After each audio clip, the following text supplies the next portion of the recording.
one path forward is a region that comes together, integrated, normalized relations among its countries, people working in common purpose, to common benefit, more peaceful, more stable. Then there's the path that Hamas has shown in stark, clear light: terror, destruction, nihilism. The choice could not be more clear. We know the choice that we're making, our partners are making. We have work to do to carry it through.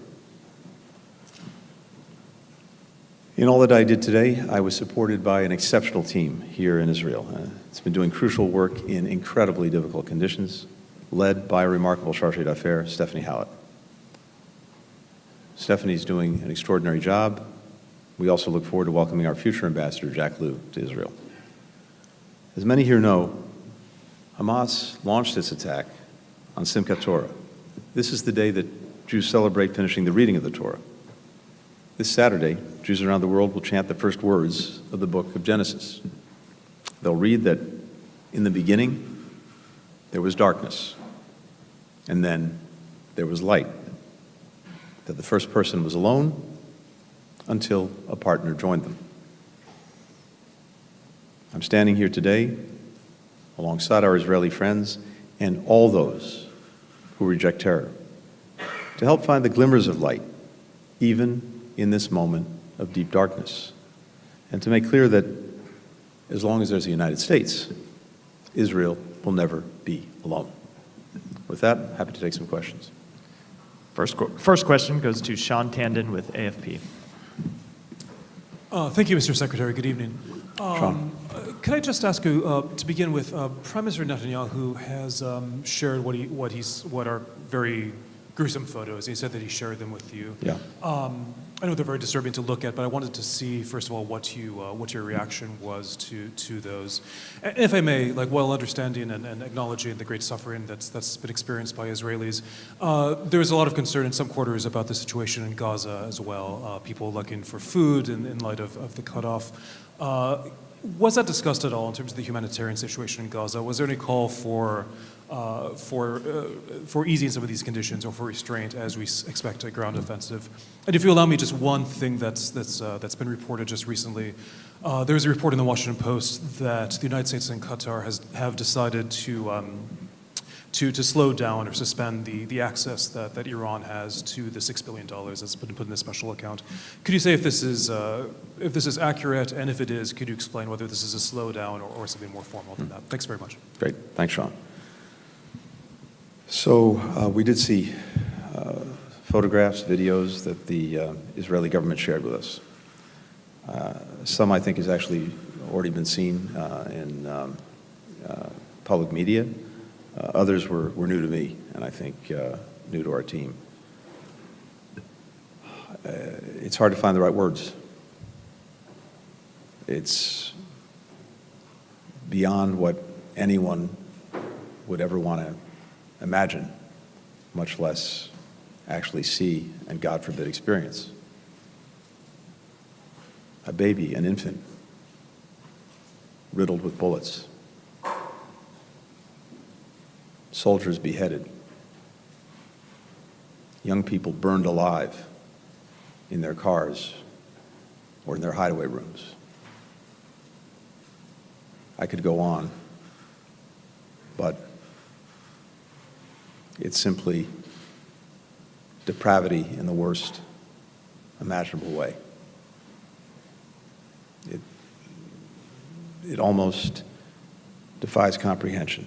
And as I've been saying, to me, in the most immediate future, harkens back to ISIS and some of the very things we saw when it was on its rampage that thankfully was stopped.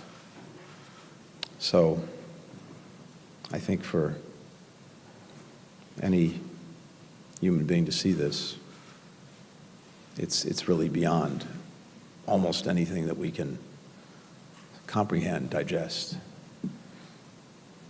And I just add that when you when you see this, you try to imagine, maybe not try, you can't help but imagine yourself, your family, your loved ones, your friends in that situation, in that predicament. And maybe the best word for it for me is overwhelming. I think what it's done is, as I said, united a country in profound grief, but also united a country in resolve. And it's imperative that the rest of us share that resolve. I said this earlier. This is a moment for moral clarity.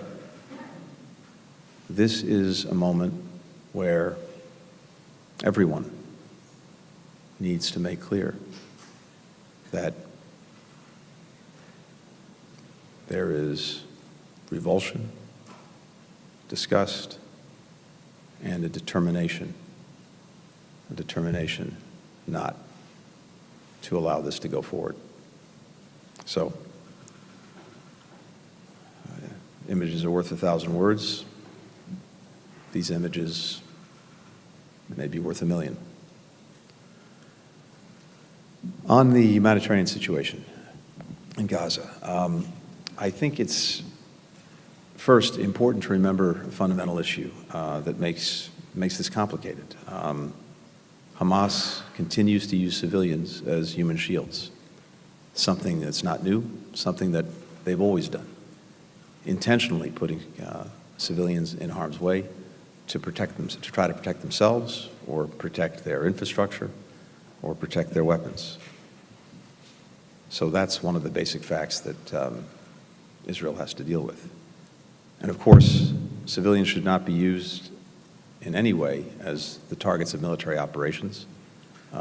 They are not the target of Israel's operations. We did discuss ways to address the humanitarian needs of people living in Gaza, to protect them from harm while Israel conducts its legitimate security operations to defend itself from terrorism and to try to ensure that this never happens again. We also talked about possibilities for safe passage for civilians who want to leave or get out of the way in Gaza, and that's a conversation, a discussion that we will pursue in the coming days, including with some of the countries that we'll be visiting. So this is important, and this is an area for focus.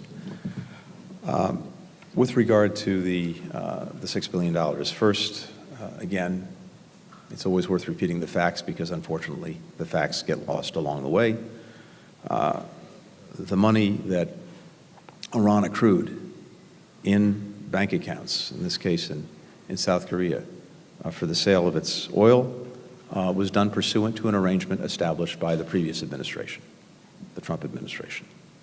None of the funds that have now gone to Qatar have actually been spent or accessed in any way by Iran. Indeed, funds from that account are overseen by the Treasury Department, can only be dispensed for humanitarian goods, food, medicine, medical equipment, and never touch Iranian hands.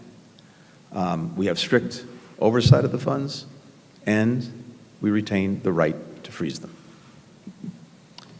Next question goes to Gil Tamery with Channel 13. Mr. Secretary, thank you very much. Gil Tamari, Channel 13 as well.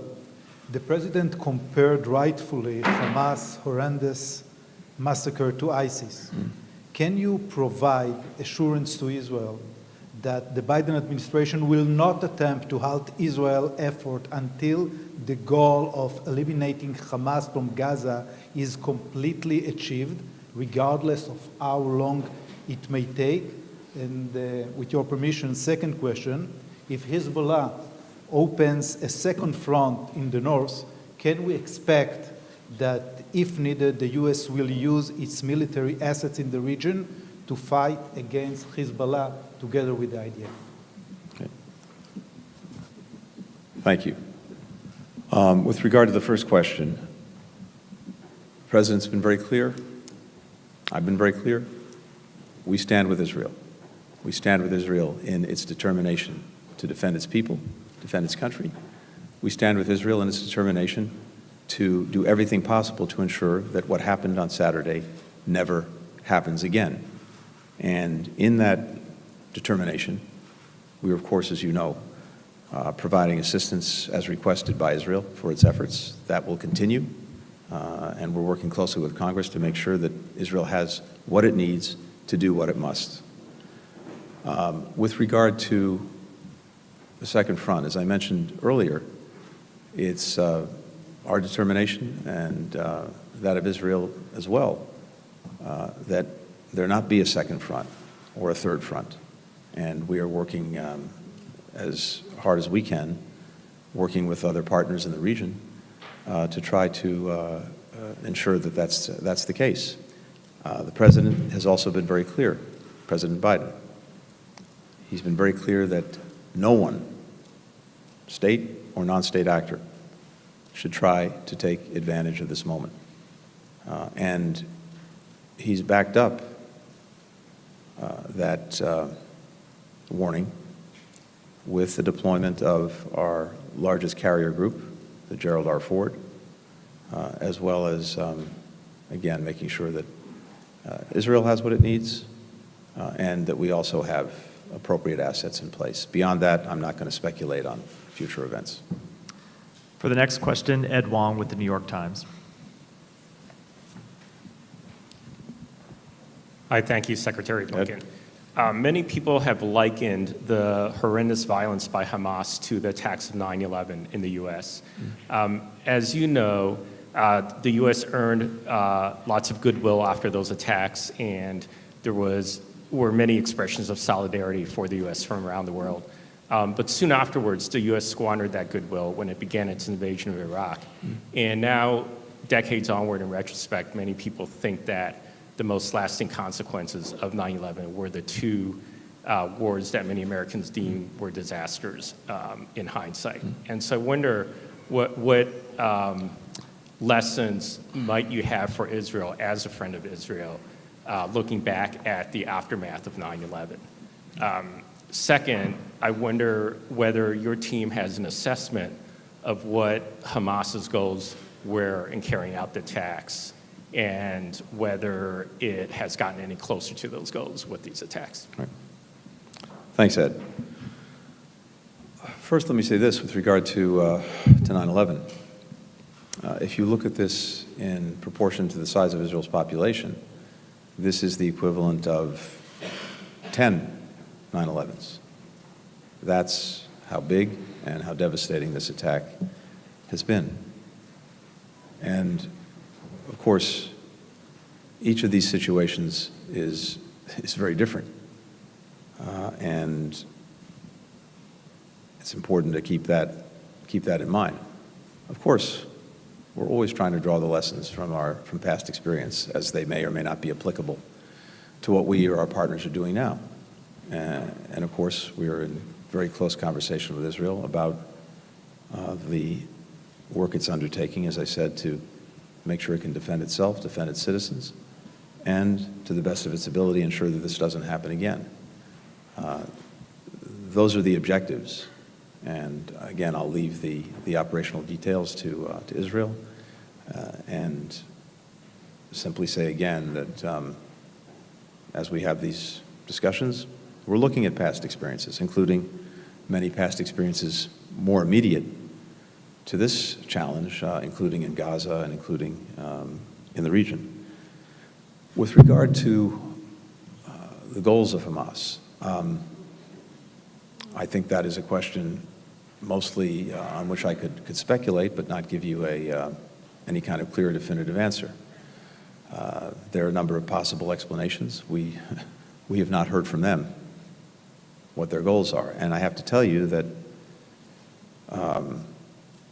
in many ways, the simplest explanation may be the most compelling. This is pure evil. There may be second or third order interests. For example, I've noted this before. We've been engaged, as you know, in trying to support and advance the possibility of normalization between Israel and Saudi Arabia and other countries that do not yet have normalized relations with Israel. Something that is very challenging, very difficult, but also very possible, and something that would have a profound effect on the region, on the countries in question, and on the region, a region that's been in turmoil for so many decades that through normalization, through greater integration, then has a path to much greater stability, much greater peace, much greater opportunity for everyone in the region. Now, who opposes normalization? Hamas, Hezbollah, Iran. I think that speaks volumes as well. And the final question goes to Christine Renawi with Al Arabi News.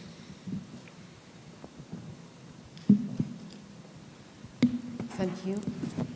Mr. Secretary, did you discuss with Netanyahu the need for Israel to commit to international law on their war in Gaza, and any more details about the humanitarian corridors in Gaza? And following on my colleague question, the spokesperson of the White House retracted President Biden's claim of seeing pictures of beheaded children. But today, you mentioned in your press conference about the babies slaughtered. And thank you. Okay, thank you. To the first part of your question, I think you've heard the President address this. I've also addressed it in different ways, which is to say this. For democracies like the United States,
depravity and inhumanity directed at babies, at small children, at young adults, at elderly people, at people with disabilities. The list goes on. And on a basic human level, how anyone cannot be revolted and cannot reject what they've seen and what the world has seen, it's beyond me. Thank you. Thank you all.